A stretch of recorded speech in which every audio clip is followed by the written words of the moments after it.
ভারতের বিপক্ষে মিচেলের সেঞ্চুরি, নিউজিল্যান্ডের রেকর্ড গড়ে জয়। আবার সেই ড্যারিল মিচেল এবার ভারতের বিপক্ষে সিরিজের দ্বিতীয় ওয়ানডেতে সেঞ্চুরি করে দলকে জেতালেন মিচেল। তার 117 বলে 131 রানের অপরাজিত ইনিংসে রাজকোটে ভারতের 284 রান, 7 উইকেট ও 15 বল হাতে রেখে পেরিয়ে যায় নিউজিল্যান্ড। ভারতের মাটিতে ওয়ানডেতে এটি নিউজিল্যান্ডের সর্বোচ্চ রান তাড়া করে জয়। এই জয়ে সিরিজের সমতা ফিরিয়েছে নিউজিল্যান্ড, সঙ্গে ভারতের বিপক্ষে টানা 8 ম্যাচের জয়খরাও কাটিয়েছে তারা। বেশ কিছুদিন ধরেই দুর্দান্ত ছন্দে আছেন মিচেল। ওয়ানডেতে সর্বশেষ 10 ইনিংসে মিচেল সেঞ্চুরি করেছেন 10, সব মিলিয়ে 75 রানের ইনিংস খেলেছেন 60টিতে। তাকে যোগ্য সঙ্গ দিয়েছেন 87 রান করা উইল ইয়াং।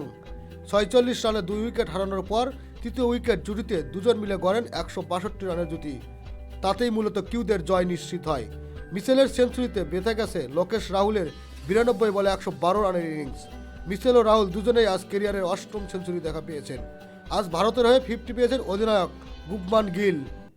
ব্যর্থ হয়েছেন রোহিত শর্মা ও বিরাট কোহলি। রোহিত করেছেন 24, কোহলি করেছেন 23। দুজনকেই আউট করেছেন পেসার ক্রিস্টিয়ান ক্লার্ক, আউট করেছেন শ্রেয়াস আয়ারকেও। খেলাধুলার আপডেট নিউজ পেতে চ্যানেলটি সাবস্ক্রাইব করে সাথে থাকুন।